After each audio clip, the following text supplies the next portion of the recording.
All right, good. Good morning, guys. So this week your classes started, right? Yeah. So what all subjects have you started with? This is the first subject. So till now, what all has been done? Yes. Introduction and book list. Introduction and book list. So are you prepared with your book list?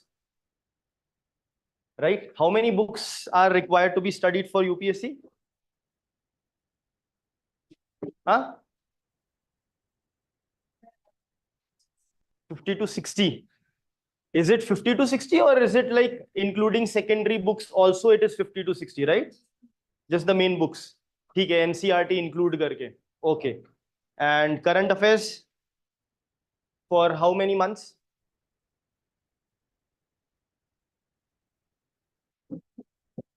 Notes बनाए lectures के? Have you made notes of the lectures? Okay, fine.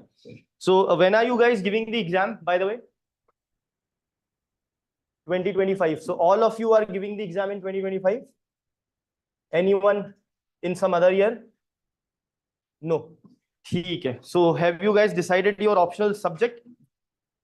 Huh? No. So when will you decide? Decide कर लीजिए. ठीक है. I want you not to hurry in deciding it. Take your time, do the analysis, but decide it soon so that you can start your preparation with it. Okay. So we'll start with Indian economy. I'll be teaching you Indian economy subject. ठीक है. My name is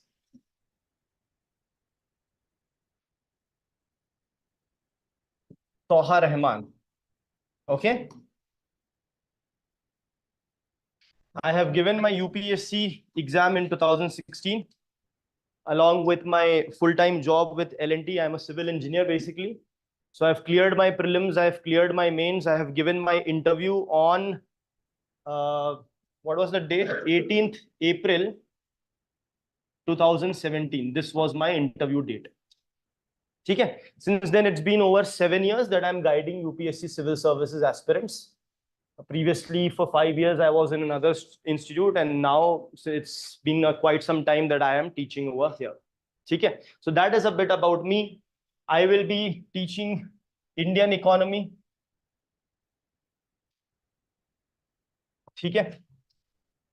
If any one of you takes sociology as an optional, so I will be teaching you sociology optional as well. Okay. This is what I will teach. There will be certain special sessions with respect to answer writing. Okay. With respect to essay writing, all these sessions, I will be taking all those sessions. Okay. Because I basically I take all this session for every batch. Okay. So this is a bit about me and what you will be studying with me. Maybe I think for GS1 society also I will be teaching you. GS1 society, and this is GS3 Indian economy. These are the subjects I will be taking. ठीक है? ठीक है? तो सबसे पहले let's start by understanding how we approach this paper. First of all, what will you be studying? Will you be studying economy or will you be studying economics? What is the difference between these two? क्या पढ़ेंगे हम? क्या पढ़ना है आपको? Economy पढ़ना है कि इकोनॉमिक्स पढ़ना है? इकोनॉमी पढ़ना है. बोथ किसको पढ़ना है? आपको? हाँ, फीस दिए सर, दोनों पढ़ाओ. Anyway, we'll be studying Indian economy, and the act of studying economy is known as economics. Economics is what? Study of economy. We will study economy. Now, economy consists of what? It consists of production. ठीक है? Economy consists of what? Economy basically consists of production, distribution, and consumption. बस इसके बाहर कुछ भी नहीं है. There is nothing outside this. There is nothing outside this. So we'll study the production process, the distribution process, and the consumption process. ठीक है? These three processes together consists of economy, and we will be studying this in the context of India. So Indian economy. ठीक है. अब आते एक बड़े important question पे कि in your UPSC exam there are two parts. One is the static part and one is the current affairs part. ठीक है. So now we will see how we approach this subject. Have a seat. There's no seat. All right. Thank you. So in every subject, even if it is history, even if it is ancient history, medieval history, there would still be a part of current affairs. How will there be a part of current affairs in ancient history? For example, they are digging the Harappan civilization. They find out something new about the ancient history. So that may come in news, right? So that is also possible. But when it comes to ancient and medieval history, modern history, the current affairs is as good as non-existent, you can understand, right? Majority of the current affairs comes from subjects like polity, economics, right? Environment, science and tech, international relations, internal security, social issues. All these things come from current affairs. Okay? And the same things come from static portion also. All these subjects are there in static, as well as ancient history, medieval history, modern history, art and culture, world history. All those subjects are majorly in static portion. So understanding that static and current affairs, both things come from each and every subject, but majorly current affairs come from these subjects. ठीक है, ये clear है? अब you have to understand, but one thing you have to understand here very clearly, that importance of current affairs started to increase from 2016. This is the year I gave the paper. So in 2014, if you look at 2014 paper, current affairs was zero. Zero current affairs. There was not a single question on current affairs. ठीक है, फिर 2015 पे अब अगर जाते हैं, so there were around 15 questions on current affairs. And 2016 has the highest number of current affairs so far in the last 30 years. That is around 45 questions were of current affairs in 2016. Okay, so importance बढ़िया current affairs का, right? Everyone started preparing current affairs. But then from 2017 onwards, the question numbers range from, you can say 10 to 20 questions from current affairs. Okay. Now this year, just around 11 questions of current affairs have come. Very less. So what I'm trying to tell you here is, even the year which was the highest, still the number of questions were 45 only. That means what? That means 55 questions were still from static portion. That is one thing. Secondly, to understand these current affairs related topics, your static still has to be very strong. To be able to answer the current affairs question, your static has to be very strong. So your focus has to be the static portion. Static portion in economy also, your focus has to be to understand all the concepts that are there. Because ya to either direct questions would be asked, right? Or even if you are answering current affairs question, you need to have the understanding of the static portion. That is there. Also, at times you are asked static portion on those topics which are in news. ठीक है, मान लीजिए महंगाई बढ़ रही है बहुत, तो it has been increasing since ever. So there is a concept of inflation. Now, since the cost of products are increasing day by day, and since let's say it is in news every single day throughout the year, so what will happen? They may ask you a static question on inflation. Why? Because it was in news. Okay. There are different ways to measure inflation. Consumer price index, wholesale price index, we'll see all that. So now if these things are in news, so they may ask you static question on these topics. Why? Because these are in news, right? So our focus will be static.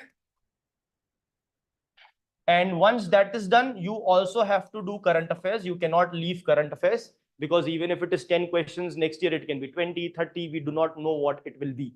So with UPSC, you do not know That is the whole point of UPSC. You do not know on what topic they will ask how many questions.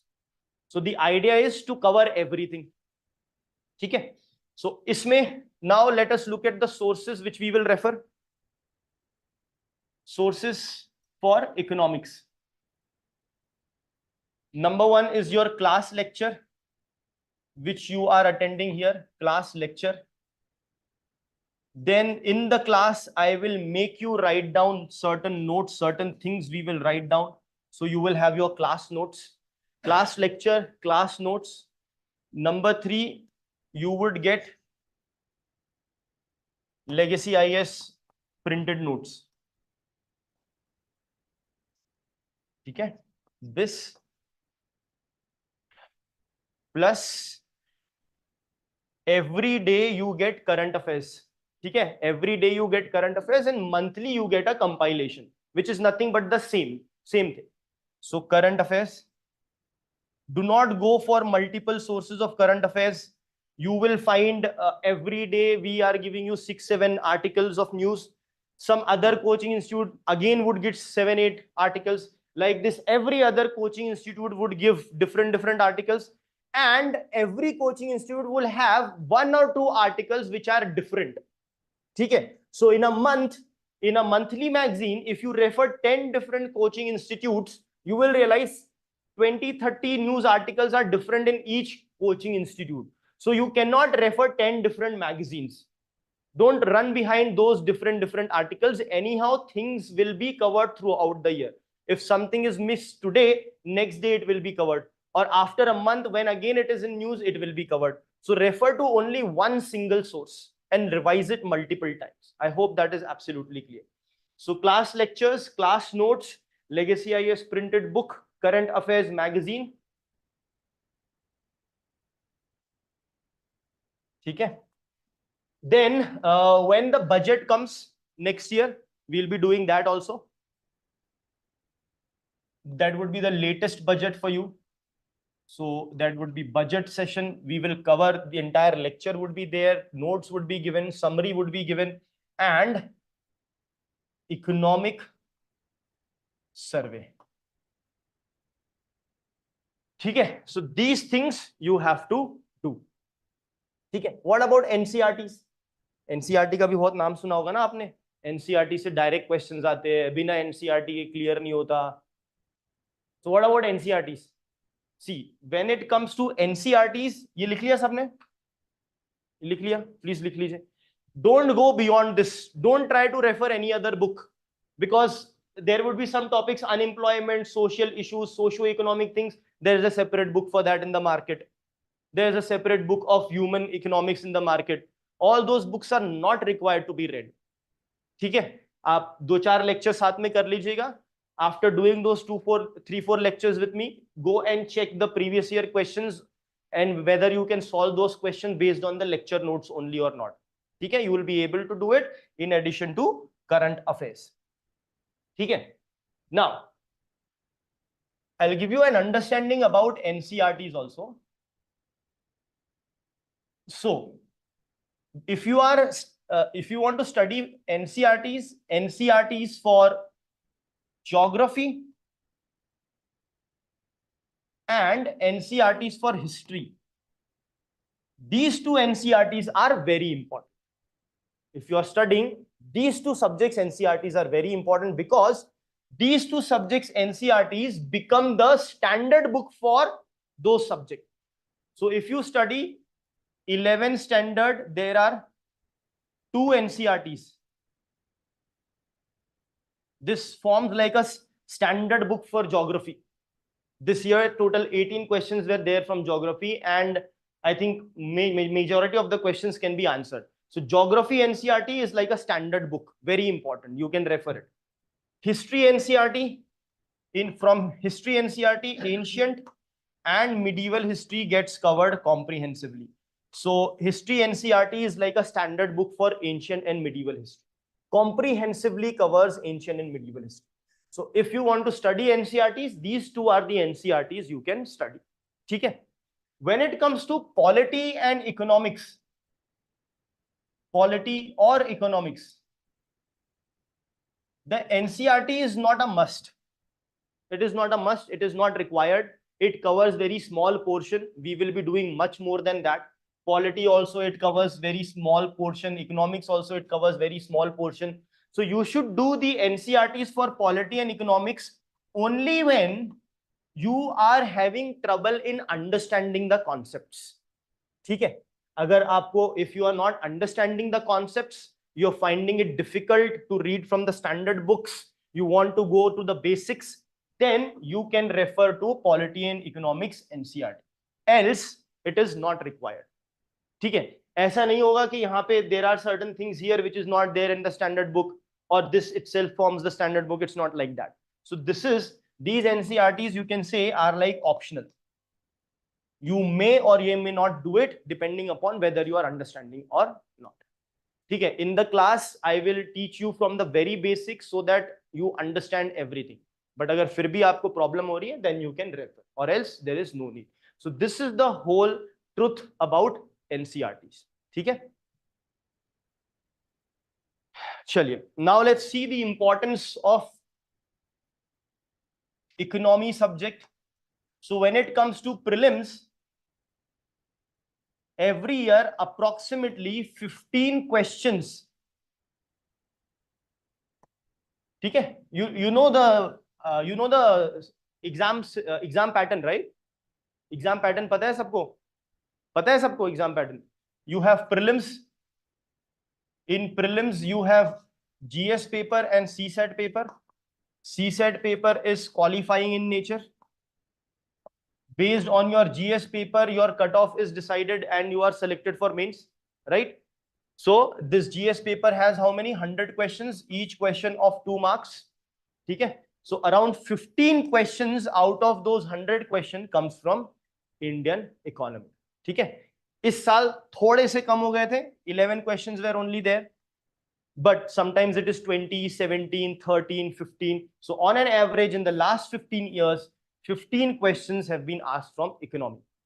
15 questions into 2 marks. So that is 30 marks worth of economy questions are asked. Okay.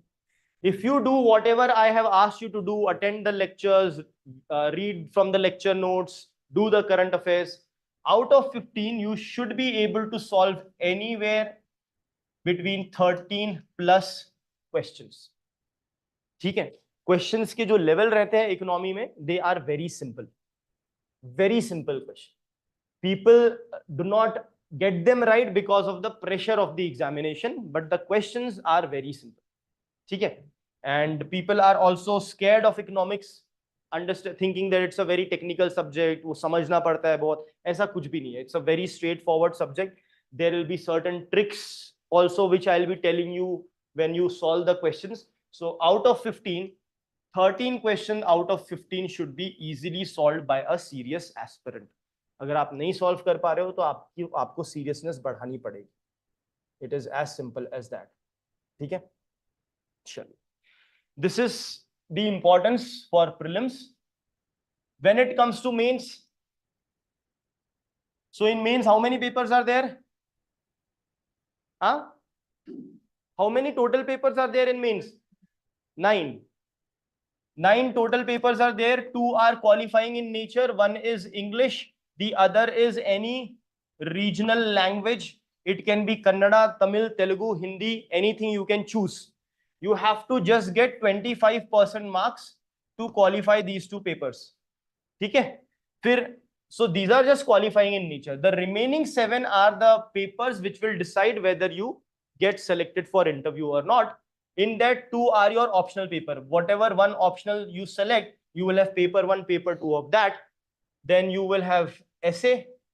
You will have GS 1, 2, 3 and 4. Okay? So economics comes in GS3 paper. Okay? In GS3 paper, you will have economy, environment, science and tech,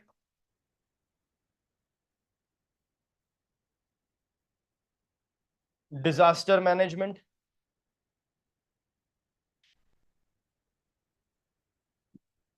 ठीक है, these are the subjects you will have in your GS3 paper, and all GS paper, all papers, they are of 250 marks. So this GS3 paper of 250 marks, economy would be around 150 marks plus. So more than half the paper would be completely based on economy. Clear? So that is again the importance of economy.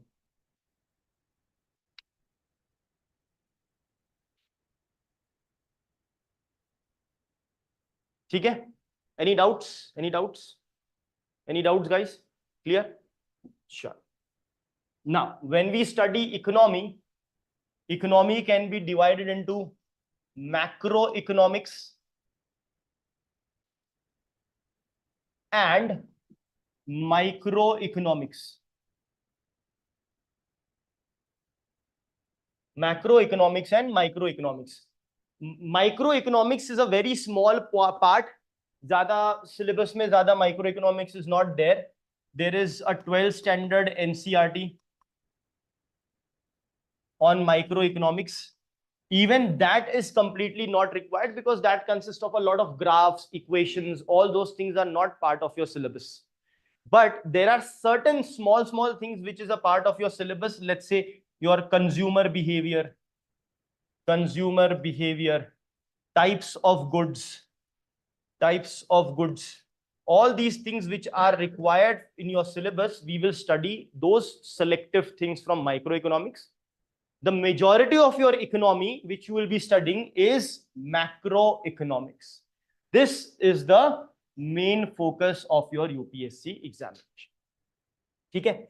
Macroeconomics means looking at economics from a bird's eye view, from a generalistic manner, based on the world economy, economy of different continents, economy of different country, Indian subcontinent, different regions. That is what macroeconomy is. Economics looks at things at an individual level. So this is not our area of concern. Our area of concern is macroeconomics, which looks at economics in a generic way. With respect to country, state, continent, world, different regions of the world, different continents of the world. In that way, when we look at economics, it is called as macroeconomics. And this is how what we will be studying. ठीक है? चलिए. Now, in economics, before we go into the topic, I'll give you a small hint in answering questions in economics. So economics, people do not know what will happen. All these economists which are there, they don't know what is going to happen. They just estimate that this is what is going to happen. So दो economists हैं, one says X, the other says Y. Either of the two things will happen, right? So it is just estimation which goes on. What do I mean by that? By that I mean that if you get a question which says X may lead to Y. So the word here is it may lead to Y. So in economics, everything is possible. Anything is possible. And I'll prove it to you how anything is possible. So the moment your question statement says it may lead to Y, that statement would be true. Okay? I'll explain how. In the same manner, if it says X will necessarily lead to Y. Now here, the word is necessarily, matlab compulsorily, it will definitely lead to that. So this statement more often than not is a false statement. ठीक है? इसको explain करता हूं कैसे. So you might have heard about demand and supply in economics. Demand and supply, are you aware about demand and supply? So when a demand of a particular thing goes up, उसका cost बढ़ेगा कि कम होगा? हाँ? बोलिए. बढ़ेगा. It will increase. It should increase. Right? In the same manner, if the demand goes down, then what about the price? कम होगा, कम होगा, ठीक है।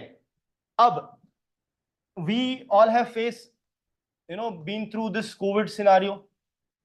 Now, COVID from March 2020, April, May, June, July, August, September, there was complete lockdown.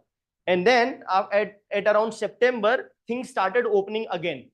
Okay? So I went to the barber shop. Now, still people were not going out that much as they used to before March 2020. Very less people were going out. So the demand was less. At the barber shop, the demand is less because less people are coming. But that barber actually increased the price. Demand is less, but he increased the price. I asked the reason why. He said that is because, sir, very less number of people are coming and I have to ensure that my children, my family is fed properly. So if they used to cost X amount, now the barber costs 1.5x. Even though the demand has gone down, still the prices have gone up, right? So that is still a possibility that even with the fall in the demand, the prices may not come down. It's possible. In economy, it is possible. This is due to either the consumer behavior or due to the seller behavior. It was the behavior of the seller which ensured that the prices do not come down even though the demand is down. Okay? So that is why in economics, remember, whenever this necessarily word is there, majority of the time it will be false. I'm not saying every single time. So when you are marking it correct, think 2 times before marking it correct. In the same manner, if they are saying may, then if may word is there, then yes, you can mark it as right. If you are marking this as wrong, think 2-3 times before marking this as wrong, because majorly this is going to be the right state. ठीक है? ऐसे हर एक question ऐसा नहीं रहता है. If there are 14-15 questions, maybe a couple of questions would have these kind of wordings which you can get it right. ठीक है? Sure. Now, I told you economy consists of production, distribution, and consumption. Now, this production, distribution, and consumption is divided into different sectors. There are different sectors in Indian economy, in economy general. So what are these sectors? Primary sector, secondary sector, and अच्छा पढ़े हो आप लोगों ने? Tertiary sector. Primary, secondary, tertiary. So now, what is primary sector? What is primary sector? Sorry? Okay, that is an example. Very good, good example. But what is meant by primary sector? Production तो इधर भी होता है, production इधर भी होता है, production distribution consumption हर सेक्टर में होगा. Very good. Raw material. Okay, what raw material? Production of raw material. Okay, so ठीक है, अगर मैं माइक्रोचिप बनाऊं इंडस्ट्री में, if I make a microchip, won't that microchip be a raw material for phones, right? But then वो तो मैं secondary sector में बना रहा हूं, right? देखिए, why I am emphasizing, I want you to start thinking, because exam में क्या होगा, whatever you have studied, the questions will not be exact. The question would be something related to it which you have to think and give the answer. So raw material, I understand you're coming to the point, but still there is an issue with that, because raw material is utilized here also. Here also you will need raw material. Raw material would be at every stage, right?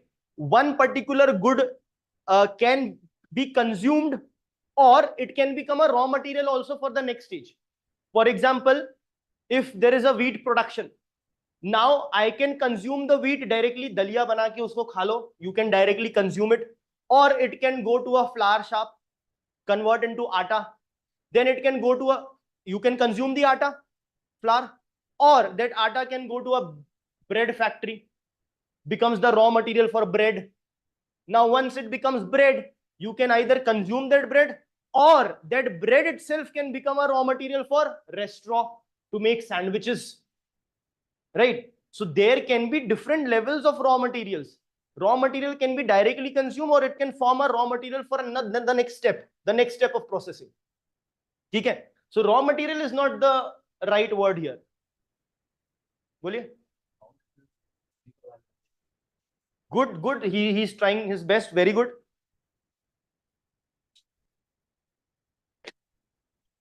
Extraction of raw material. You both are very close. But get away from the raw material, yeah. Yes. So here it is extraction, or NCERT uses the word exploitation of natural resources. Natural resources. Raw material nahi, natural resources.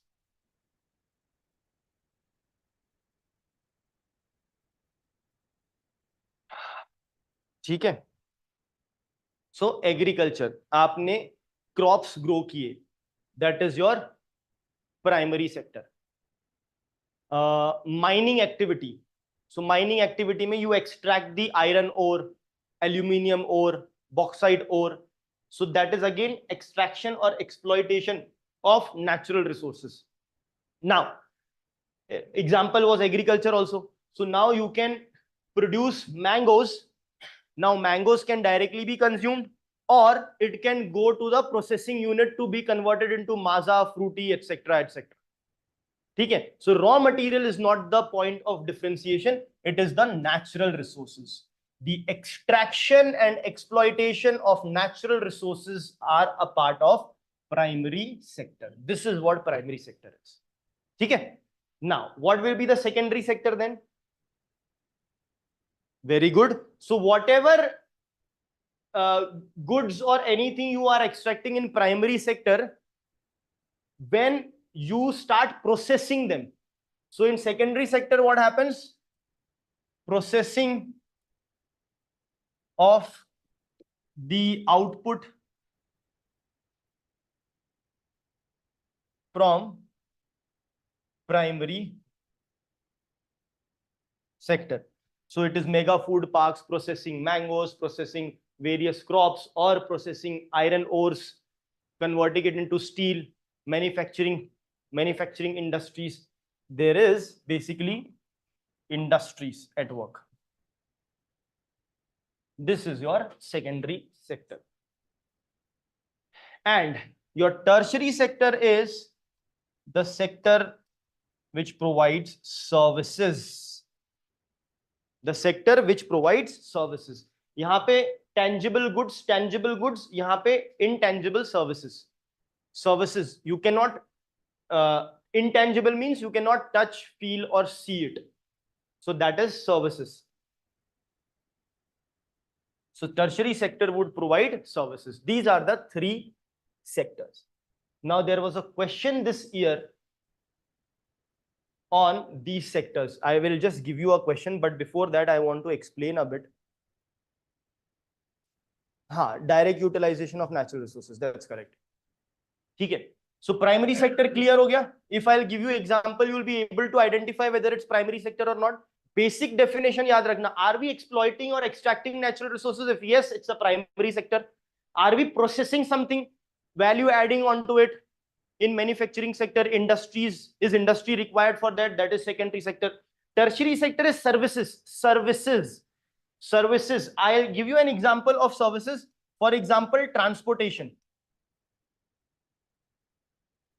Transportation is tertiary sector. Why? Because I am providing you the services of transportation. Okay? Don't think that there is a truck involved, so it will be secondary because trucks are manufactured in industries. No, it's not like that. I am utilizing that truck to provide you transportation services. I can provide you storage services. I'll have a warehouse. I will store your products. So it is a service that I provide you. ठीक है? अभी आप लोग, you might have gone many a times to malls, PVRs, Cineplex and all that to watch movies.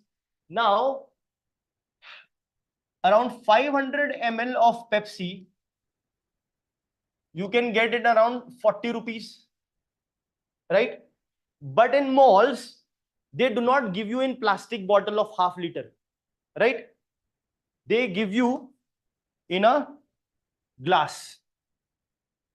Glass रहता है, Pepsi लिखा हुआ रहता है इस पे, and they may charge you around 250 rupees for the same 500 ml. ठीक है?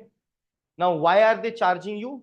Because और वहां पे कुछ बॉटल वॉटल नहीं होती है, there is a machine, vending machine. They pour it from the vending machine in this cup and give you.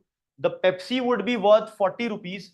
The additional 210 rupees is for the service that they are saying they are providing. ठीक है?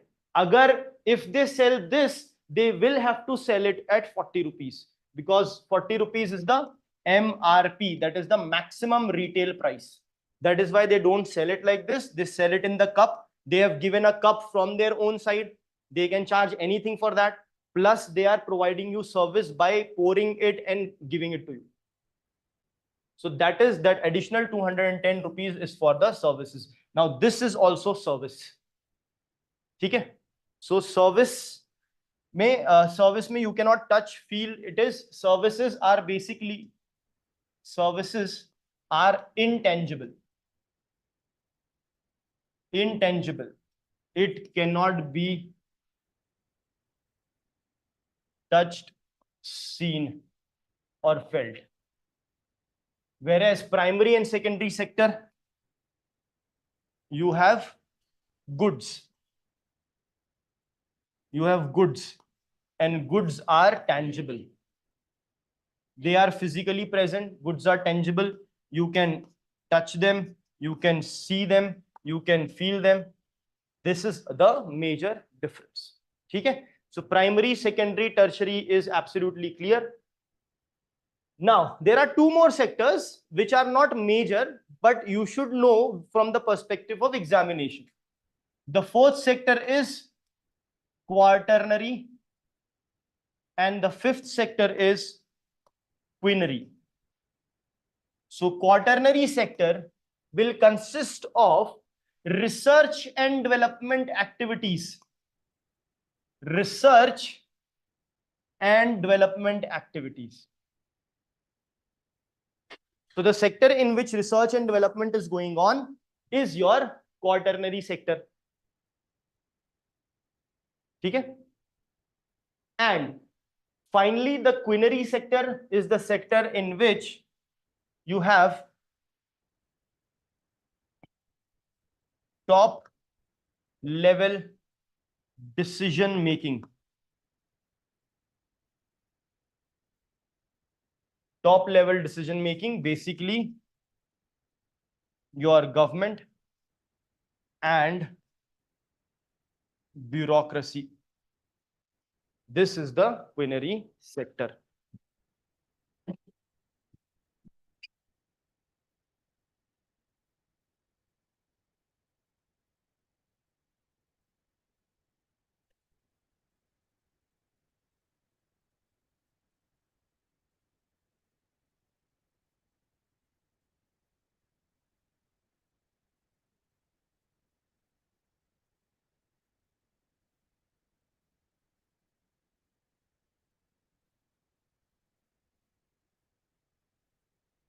Clear? So if I give you a question, will you be able to answer it?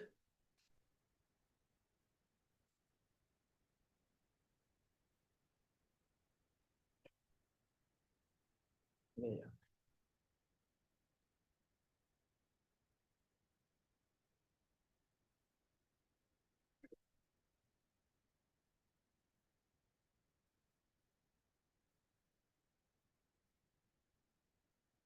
Where are the questions?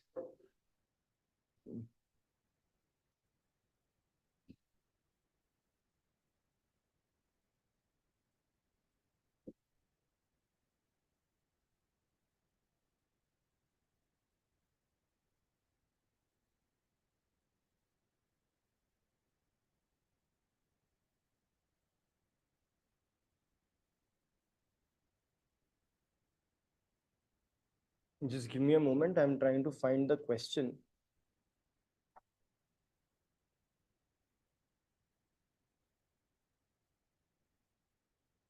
हाँ.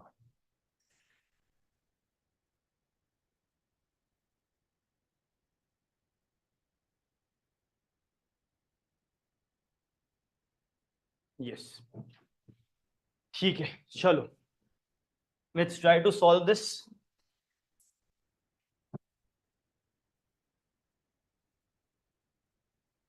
Economic activity,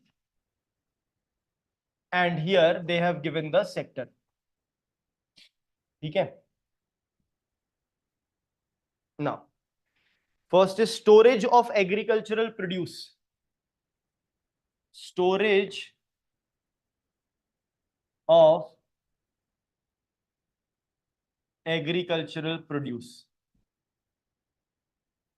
Dairy farm.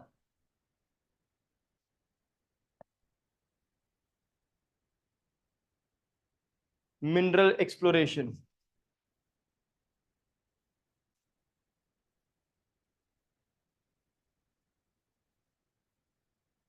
And weaving cloth.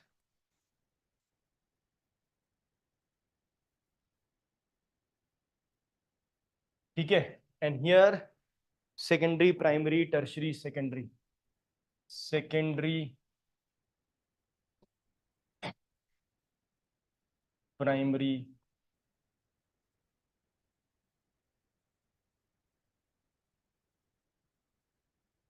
tertiary,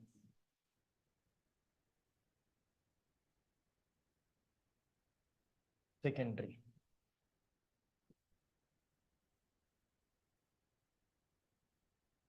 Yes. So this is match the following. They have asked how many of the pairs given above are correctly matched. ठीक है. How many pairs are correctly matched? Only one pair is correctly matched. Only two pairs are correctly matched. Only three pairs are correctly matched. Or all four are correctly matched.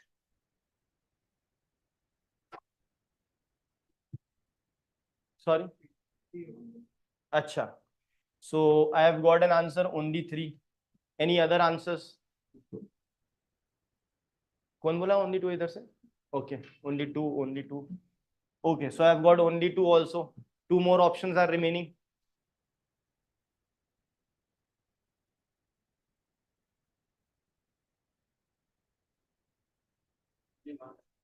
Who said? Only one. Chalo, all four is remaining. Anyone with all four? What is your answer? Only one. Okay. Yes, what's your answer? Only two. What's your answer? Only two. ठीक है, मैं पूछूंगा फिर कौन से दो. Okay, only two. Only two is having highest number. What is your answer? One. Okay. Arey, sorry, what am I doing? Only two is this one, na? Only two has maximum, only one. Yes. Acha, you are writing still. What is the answer? लिख लीजिए पहले. Yes, you have written, right? What is the answer? Only two. Only one. What about only two? Only two. Yes. Only two. Only one. Okay. बोलिए, जल्दी बोलिए answer. 2, 1, 3, 2. आपका 1 है. Yes. Only 3, 2, 2, 2, 1. ये अच्छा, इन्होंने आंसर, आपने भी आपका आंसर. Only 3. Yes. हाँ. Only 2, 2, 2, 1. You said 3. अच्छा, किस किसने 3 बोला है? हाँ, बताइए कौन से 3? storage of agricultural produce is secondary, is what you're saying, right? So it is correct. What else? Dairy farm is primary. Okay. What else? Weaving cloth. Okay. अभी मुझे बताइए, why is storage of agricultural produce secondary? नहीं यार, I told you, focus on the definition. What is the definition? What is the definition? What have we written here? Processing of the output from the primary sector. Mango है, उसको convert कर दिया माजा में, correct? उसके ऊपर कुछ processing करी ना, you process something, you converted a particular thing into something else. Let's say भुट्टा उगाया था, कॉर्न उगाया था, उसके पूरे बीज निकाल के एक कैन में प्रोसेस करके उसमें मसाला डाल के रख दिया. So you did some processing. There needs to be some processing which has to be done on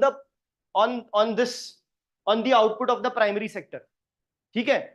मैंने आपको क्या बोला था? Transportation is a service sector. मैंने आपको बोला था if I store something in the warehouse, it is still a service I am providing you of storage. So here what is happening? I am just storing your agricultural produce. You produced rice, 10 tons of rice. I am providing you this warehouse where you can store it. So I am providing you the services of storing it. Did I boil it? Did I color it? Did I process it? Did I do anything to it? No. When there is no processing, nothing is done, it cannot be a secondary sector. I am simply providing you the service of storage facility. That's it. Now, and deliberately they give you agricultural produce, so that people think, okay, agricultural produce, it is being stored, it will be secondary. No, you can store agricultural produce, you can store CDs, you can store laptops, you can store pen drives, you can store anything. Anything you are storing, it will still be the tertiary sector. So this is wrong. The correct matching here would be tertiary sector. But majority of you actually got it right also, so that's good. Dairy farm, primary. This is dairy farm as in basically in primary sector, agriculture and related activities come under the primary sector. And dairy farm gives additional money to the farmers also, right? So dairy farm is primary sector, that is correct. What about mineral exploration? Yes. So this pairing is also incorrectly matched. Weaving cloth, secondary. So weaving cloth is secondary. You are weaving cloth from the thread, from the cotton, from the wool, whichever you might have got in the primary sector. Now you are converting it into a cloth. So that is your secondary sector. ठीक है? ये है इस साल का UPSC का question.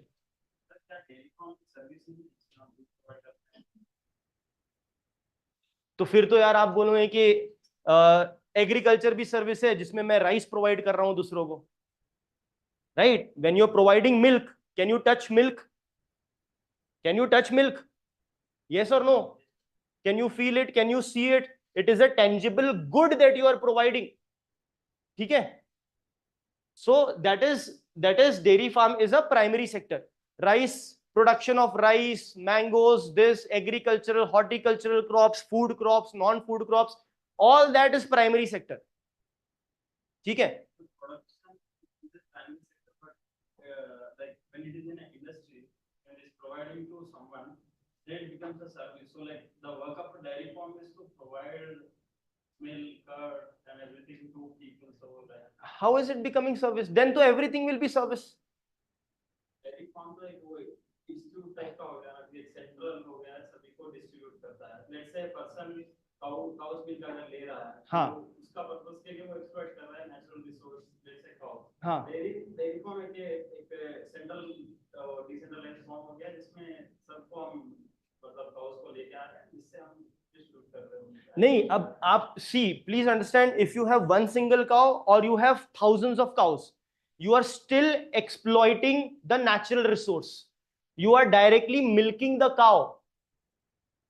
You're directly milking the cow. Cow is a natural resource. You are extracting milk from the cow. So what is it? It's a primary sector. That milk, if you let's say convert into ice cream, into ghee or anything in the industries, then it will become, see what happens is, आप समझिए कि ये dairy farm में ना बहुत बड़े shade के अंदर you can have hundreds of cows, right? So you may think it is at a bigger level. So just the level at which it is being produced does not make it secondary or tertiary or anything. Here still the cows are the natural resources which will be exploited for the production of milk.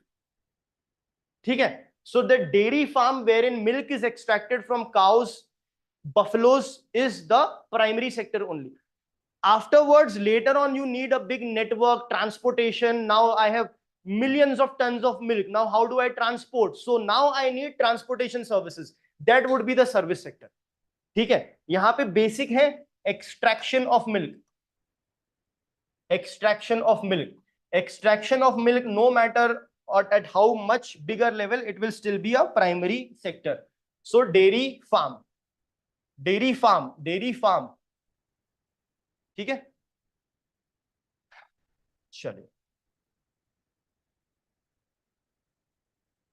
ठीक है.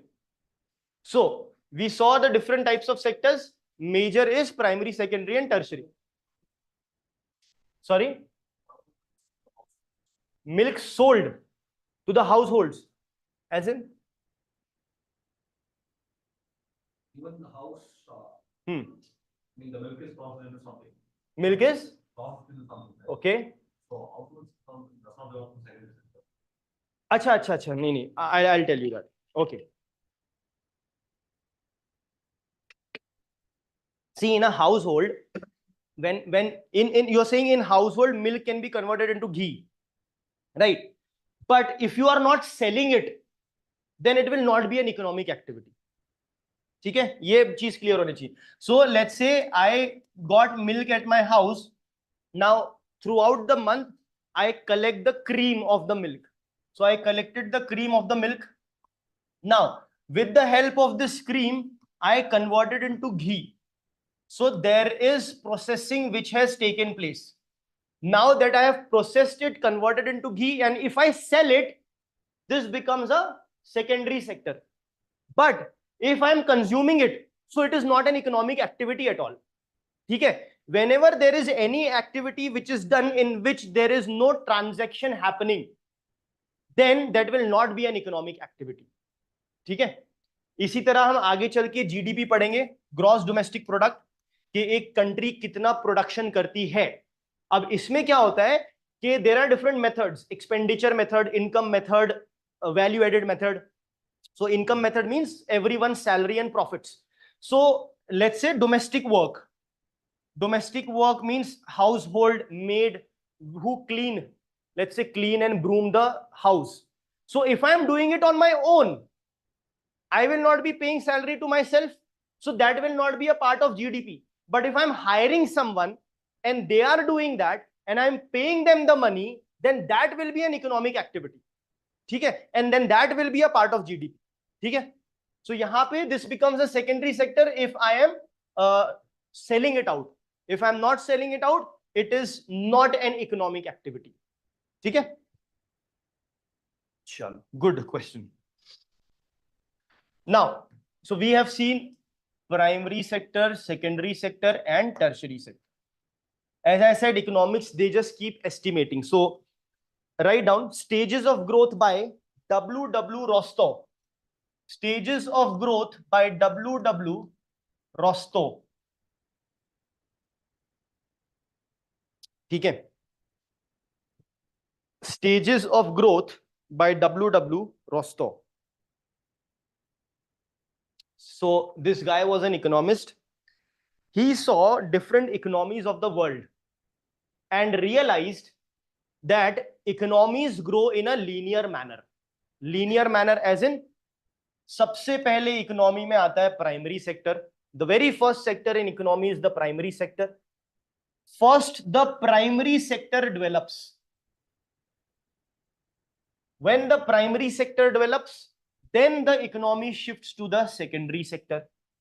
and then the secondary sector develops. And once the secondary sector is fully developed, then the economy shifts to the tertiary sector, and then the tertiary sector develops. So this is the stages of development by W. Rostow, who says economy develops in a linear manner, and the sectors develop one after the other. The very first sector to develop would be primary, then secondary, then tertiary. Now, why did he say that? He said that because majority of the economies were developing like that. Okay? But, so this is his theory, which has been proven wrong.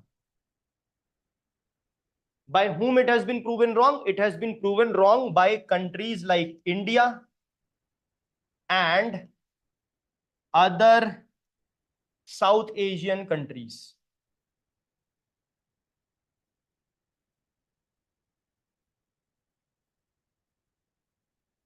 This theory has been proven wrong by India and other South Asian countries.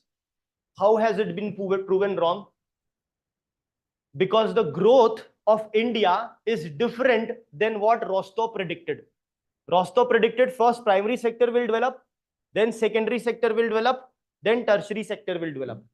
As far as India's case is concerned, our primary sector developed, then we wanted to develop our secondary sector, but we could not develop our secondary sector.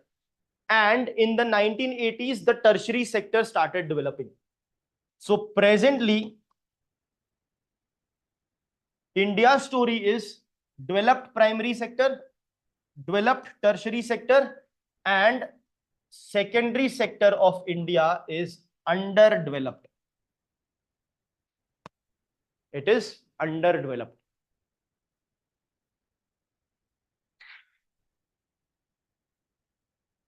Yes. Yeah, I'll tell you. Why is that the case? Due to revolts. Revolts or revolutions? Revolts is a violent term.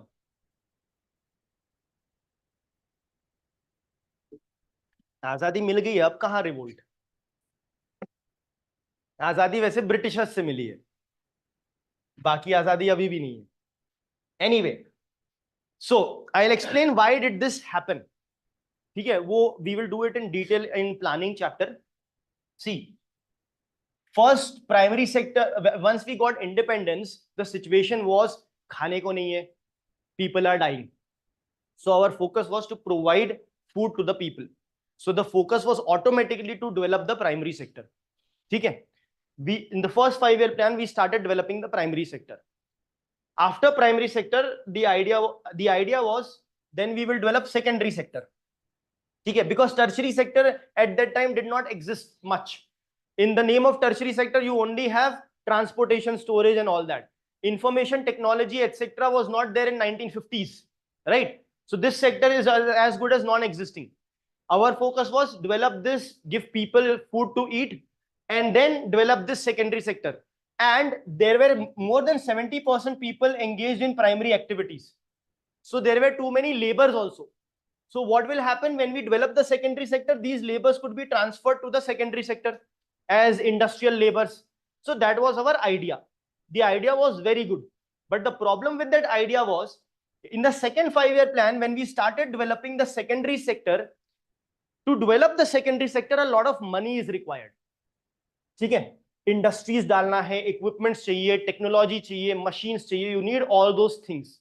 The problem was the government did not have money and the private sector also did not have money, because the Britishers had established industries, but whatever profits used to come out, they used to take that profit out. They used to not reinvest it. As a business person, if you're opening an industry, you are generating a profit, you will reinvest, you will increase the capacity, you will increase the equipment, the machinery, but all those things were never done. And the profits were never with the Indians. So Indian industries were underdeveloped. They did not have money.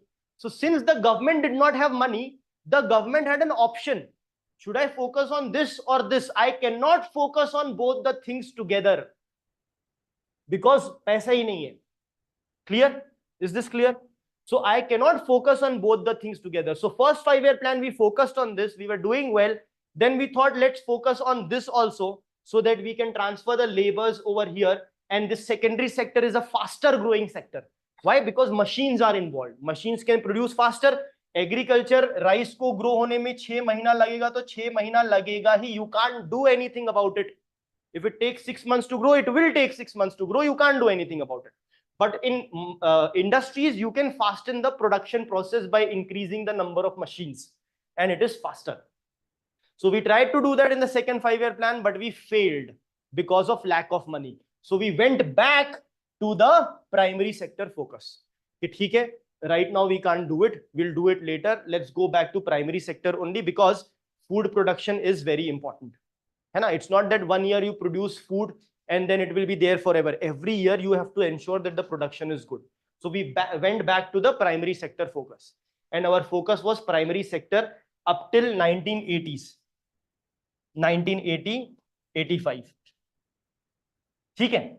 And before we can accumulate wealth to start developing secondary sector, in 1985, under the Rajiv Gandhi government, tertiary sector started developing. Why? Because there was an introduction of ICT, information communication technology, and India started importing many computers, ICT technologies, and we started focusing on the tertiary sector. Now, why did we start focusing on the tertiary sector instead of secondary? Because tertiary sector was even faster than the secondary sector. Okay? Tertiary sector की जो growth है, it is even more fast than the secondary sector. Clear? That is why we started focusing here. So I'll tell you why we are doing this. So primary sector, it is slowest growth rate. ठीक है? Secondary sector, it is faster than primary. The growth rate here would be faster than the primary sector. And tertiary sector is the fastest growing sector. So when tertiary sector started coming, India wanted to focus on this tertiary sector because the growth here is the fastest. Growth here is the fastest, so you can earn as much money as possible and then invest that money here, here, and in various other activities. So इस वजह से क्या हुआ? Because of this, what happened? The secondary sector has remained underdeveloped. Okay? So right now, if you look at the percentage in GDP, agriculture has around 18% in GDP. Service sector has around 54% in GDP. And this is how much? 74, 72. Huh? So this would be around 28% in GDP. Okay? GDP means gross domestic product. We'll study that. Matlab in India, whatever production is happening in terms of value, if 100 rupees are being produced, 54 rupees are being produced by the service sector, 28 by secondary sector, and 18 by the primary sector. Okay?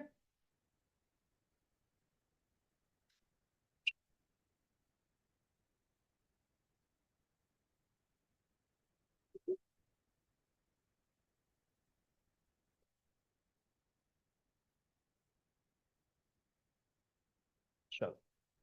Now, for economy to run, there needs to be different types of systems which can run economy, right? For example, you have market economy and you have non-market economy. Have you heard about market economy, non-market economy? Nothing like that. Okay, okay. So, in economy, there is production, distribution, and consumption. Now, for all this to work, there needs to be a system. Someone needs to take a call, take decisions. How many industries would be there, what they can produce, what they cannot produce, what will be the cost. If the cost is too high, the cost needs to be controlled. All those things will happen, right? So right now, government takes decisions. Government taxes the different companies. Government ensures that the rate of certain medicines do not go beyond a certain limit. So government is getting involved, right? But sabse pehle in the beginning, there was no government, right? So there are three types of economic systems. One is market economy. Okay? Market economy means what? Earlier, there is no government. So when there is no government, everything in the market will be decided by the market forces. What are the market forces? No, market forces is not price. Demand and supply, yes. Demand and supply. So earlier, when there is no government, nothing, everything is being decided by demand and supply, that is the market forces, and an economy in which things are defined by market forces, it is known as market economy. It is known as market economy. ठीक है, जहां पे सारी चीजें decide होती है demand and supply से. Everything gets decided based on the demand and supply. Now what is the issue with this?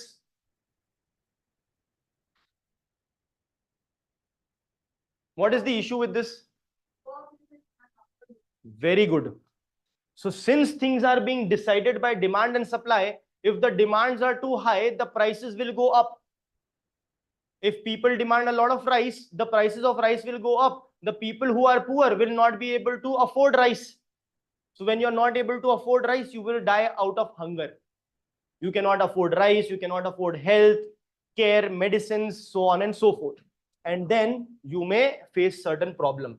So this was the issue with the demand and supply market forces, that poor people may not be able to afford.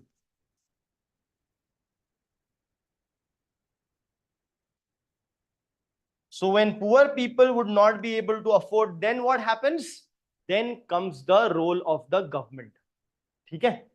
And the next system, that is non-market economy, also known as state economy. Non-market economy or state economy. Now, in non-market economy or state economy, the government decides everything. The government decides everything. What to produce. The government decides what to produce, how much to produce,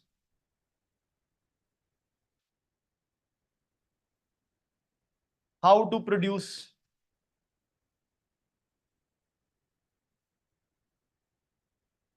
the selling price. Everything is decided by the government in a non-market or state economy. Complete control of the government. Complete control of the government. ठीक है? So इसमें क्या problem है अभी? What's the problem in this?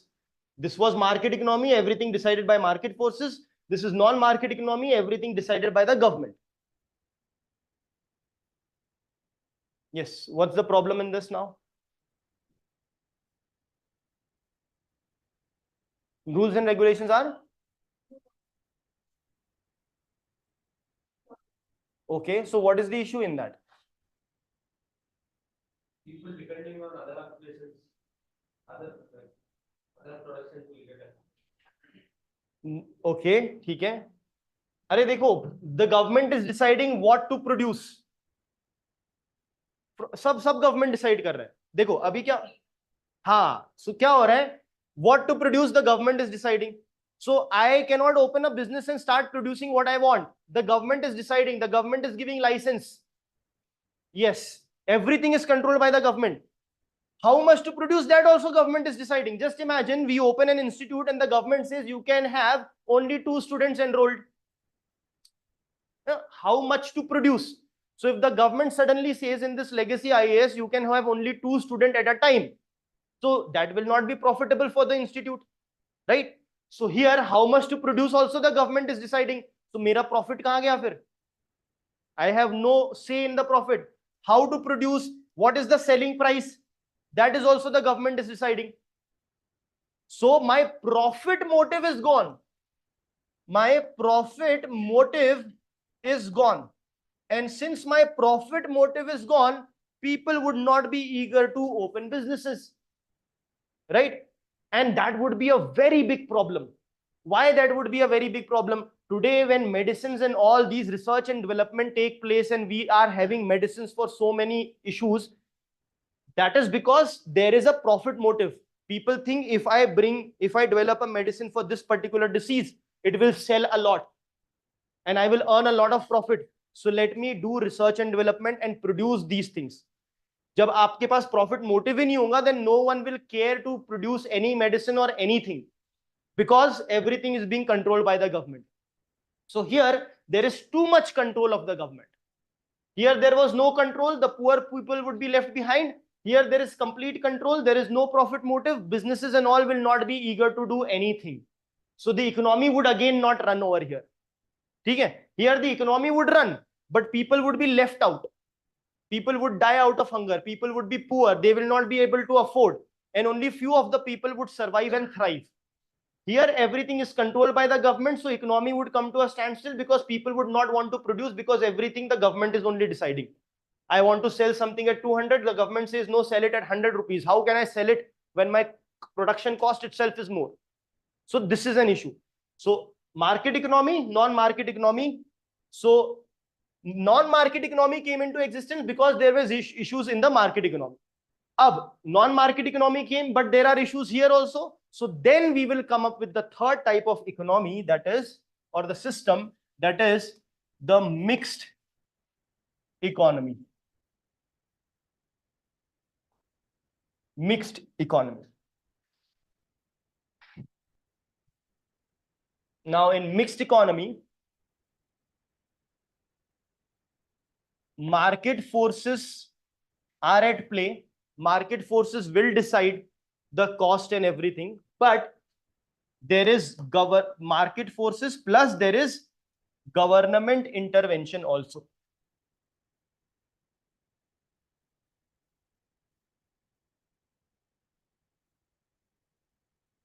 Okay? So rice is produced. Now rice is costly. If you go and buy rice, it is around 60 rupees kg, right? So poor people cannot afford it. That is why government intervention is there. You have Food Security Act. Under Food Security Act, the government gives you rice at 3 rupees per kg. Okay? The government gives you rice at 2-3 rupees per kg, wheat at 1 rupee kg, sugar cost, cheap sugar, kerosene, all these things the government provides you. The government takes taxes, and with the help of the money from those taxes, the government provides us this. At the same time, the government lets the market forces decide the prices. So when we are going in a supermarket and buying rice, it is the market forces that has decided the price of that rice. But to provide rice to the poor people, the government provide them at cheaper rate. And they are not asking the businesses to make it cheaper.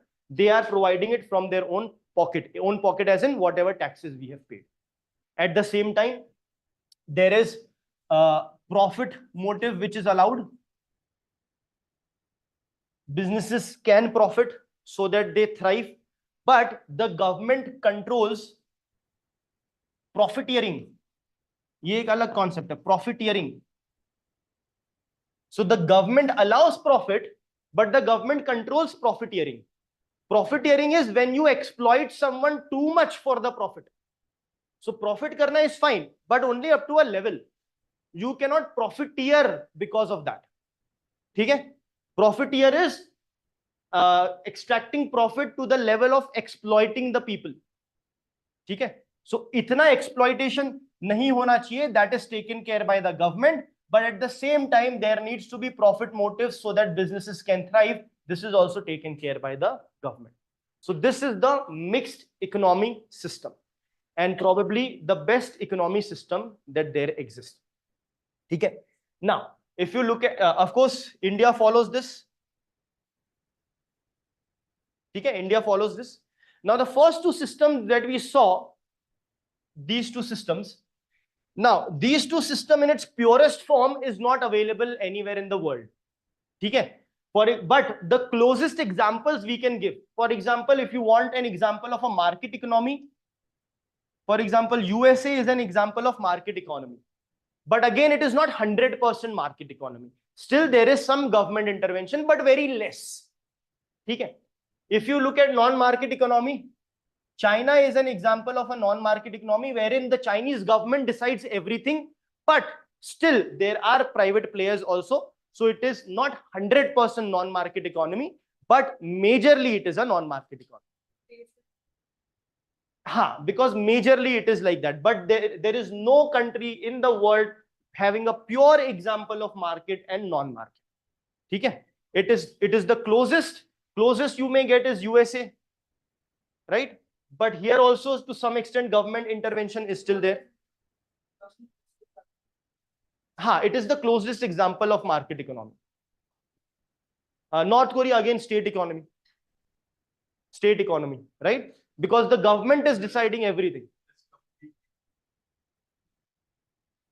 नहीं देखो क्या होता है ना, ये सही बोल रहे हो आप, बट यहाँ पे क्या हो रहा है, बहुत सारी चीजें still the private players is involved, so 100% is not there. If you want 100%, what will happen? Everywhere government is there, every production government is there, the private sector will not exist, market forces will not exist. So they control up to 90%. North Korea, for example. Okay. North Korea, China, these are the closest example. Majorly the economies now you will find would be mixed economies. All the South Asian countries are mixed economies. India is a mixed economy. All these are mixed economies.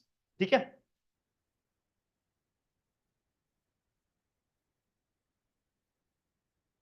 Clear? Clear? Any doubts? No doubts? Sure. Okay. Now we will come on to national income accounting. National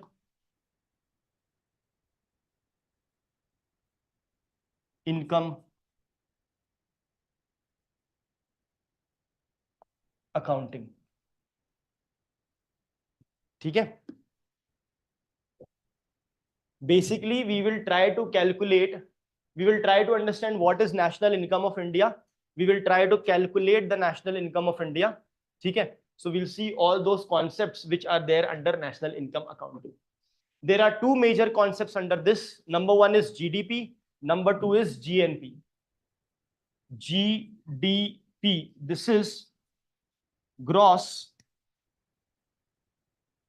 domestic product. Number two is GNP. This is gross. Very good.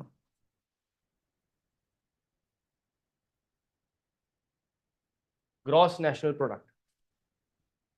Now, बस यही दो concept है. There are only these two concepts only which you have to understand. Once you understand these two concepts, everything will be derived from this. ठीक है?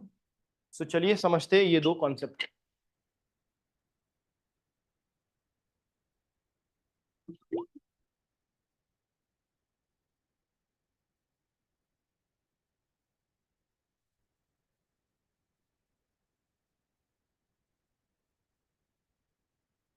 Gross domestic product. ठीक है? So what is gross? Total. Very good. So gross salary, total salary without any deduction, everything is included. So this is total. ठीक है?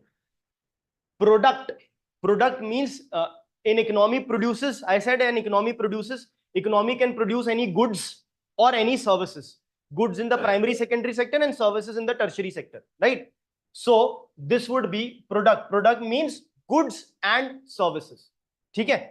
And whenever we are calculating how many goods or how much goods, we will calculate the value of those goods. Value of those goods. And that value would be the final value of goods. Final value of goods. So here product means final value of goods and services.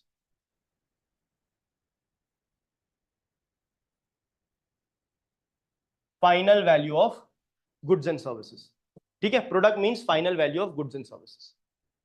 Now, have you ever been in a domestic flight? Domestic flight. What is a domestic flight? Within the country. So what does domestic mean? Within the country. That means within the boundary of India. Within the boundary of India.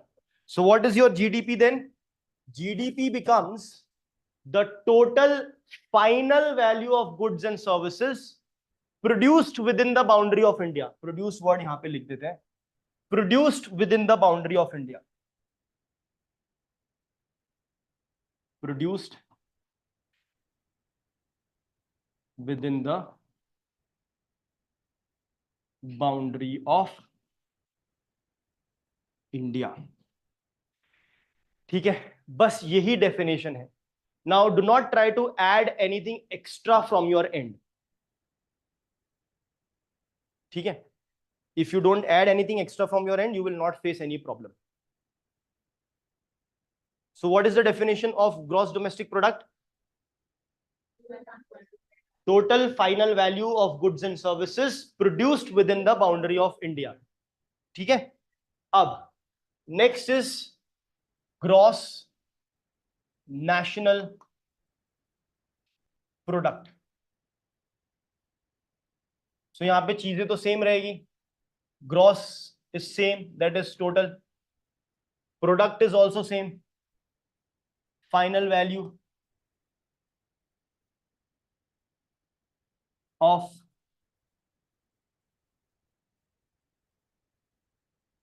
goods and services.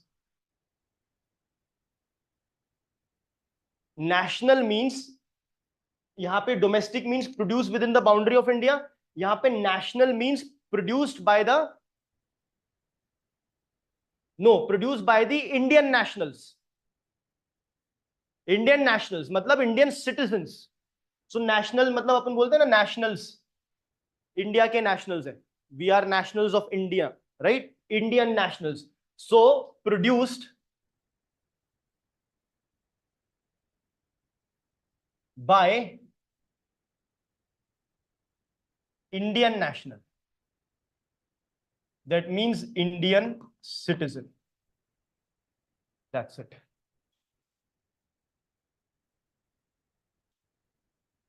Clear है ये चीज? Clear है ये चीज? अब कहीं भी it can be in Mars, on Mars, it can be in USA, anywhere.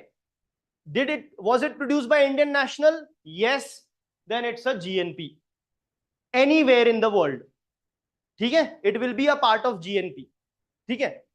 Here, within the boundary of India, let's say aliens come from abroad, from Mars, aliens come in India and they produce something. What will it be? GDP. Why? Within the boundary of India. कहाँ produce हुआ?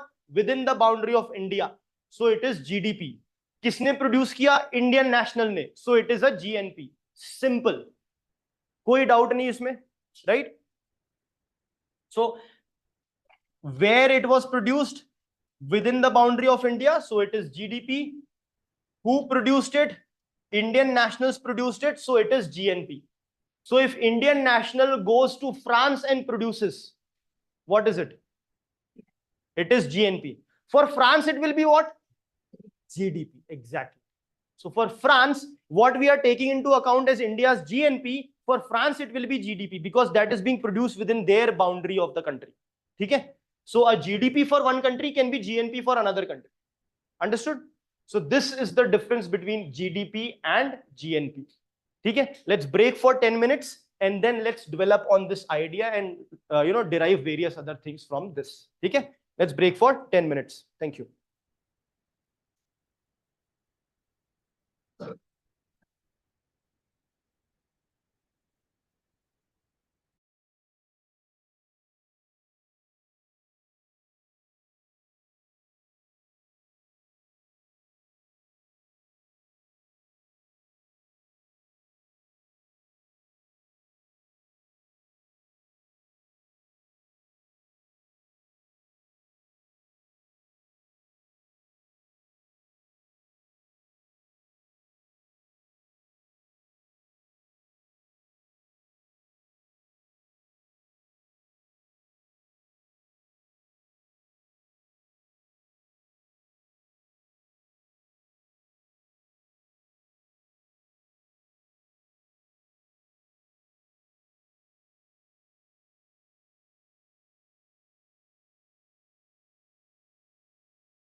Okay.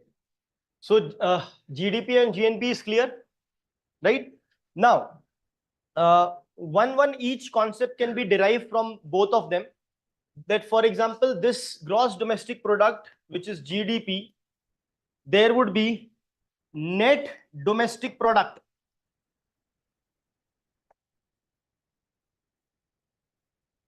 which would be NDP. ठीक है? So ये gross था. Gross has everything. Now you will talk about net. Net means you will remove something, you will subtract something from it, right? What is that which you will subtract? NDP will be equal to GDP minus depreciation.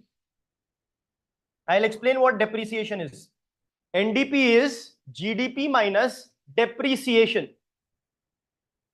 ठीक है? Abhi, let me tell you what is depreciation.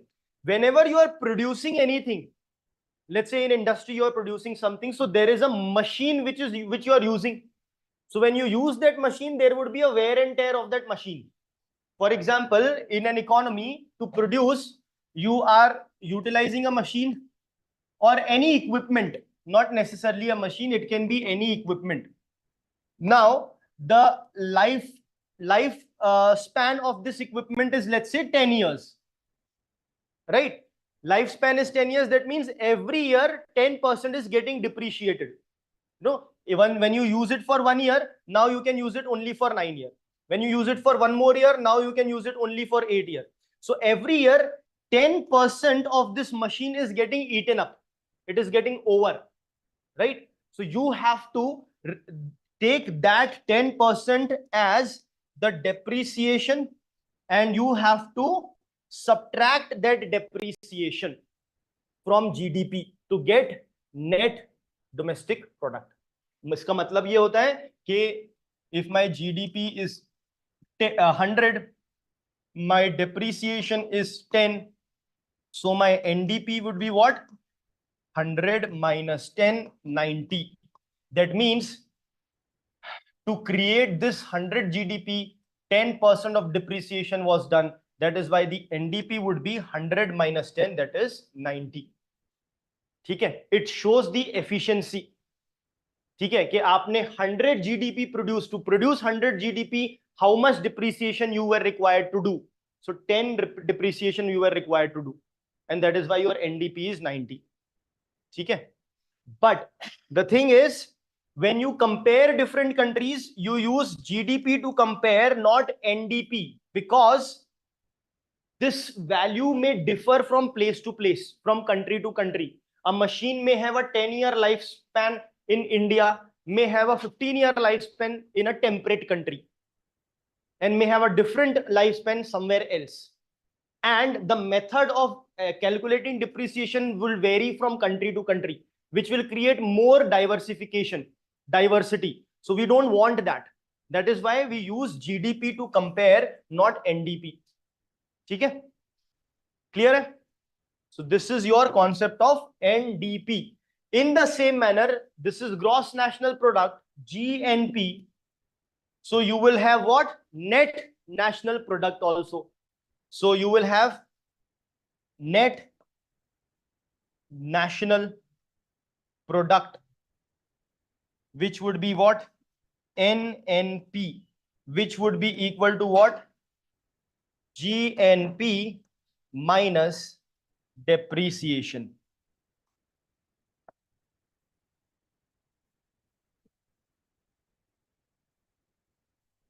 Clear?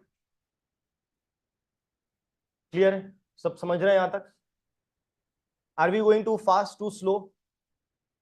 Perfect. ठीक है. So GDP, these two are the main concept. ये तो आराम से derive हो जाते हैं. You just subtract the depreciation, you get the net. So very simple. Now, when you are calculating GDP or GNP, anything, we'll take an example of GDP. When you are calculating GDP, there are two ways you can calculate. Two ways, as in, let's say you are calculating GDP of 2023-24. So when you are calculating GDP of 2023-2024, remember you have to have the final value. of goods and services. Let's say you produced one pen. So that would be the final value of that pen you will add, right? Now, if you are calculating GDP of 2023-24 and the values that you are taking, values as in the value of money, you are adding basically the value of money. If you have produced 10 pens, what are the cost of 10 pens? One pen is 100 rupees, so 10 pen would be 1000. So that pen's value you can either take of the same year, जो साल की GDP calculate कर रहे हैं, the year for which you are calculating GDP, you can take the value of the pen for that same year, right? That is one way. Other way is you can take the value of a base year, which will be different than that particular year. ठीक है? So 2023-24 की calculate, you are calculating and you take the value of the pen of 2023-24 only. The other way could be you are calculating the GDP of 2023-24 and you are taking the value of the pen of 2011, for example. दो अलग-अलग conditions हो गई है, right? One is the same year, the other is the base year. So when you calculate GDP of a year by taking the value of the same year, that is known as nominal GDP. Nominal GDP.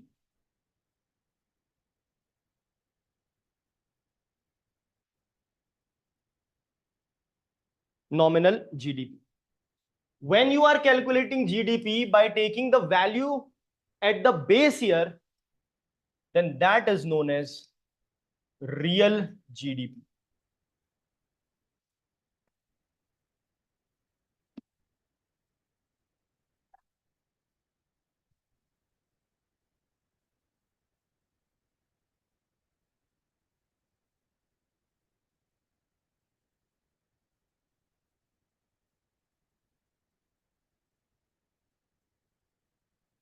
Clear? Why are we doing this? अब logically speaking आप लोगों को तो यही लगेगा कि जो साल की जीडीपी कैलकुलेट कर रहे हैं उसी साल की वैल्यूज लीजिए. Logically speaking, we'll think that whichever year's GDP we are calculating, we should take the value of that particular thing of that year only, right? Yes. So why we are doing this? So why is there a need for base year?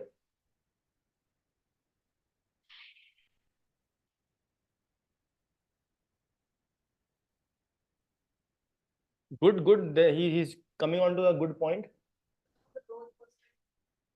Growth perspective. तो growth perspective तो पता चलेगा ना, you calculate like this or like that. Why not to calculate this by taking the value of the same year? If I'm calculating GDP of 2020, take the values of 2020. 2021, take the values of 2021. 2022, take the values of 2022. Simple. So why am I not doing that?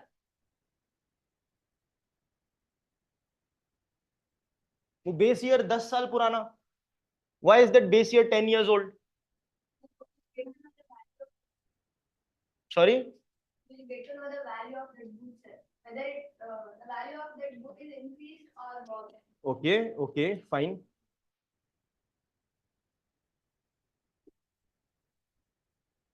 Okay. So the gross domestic product basically tells you the capacity of a country, how much a country can produce, right? How much India can produce. Let's say, we want to become a $10 trillion economy.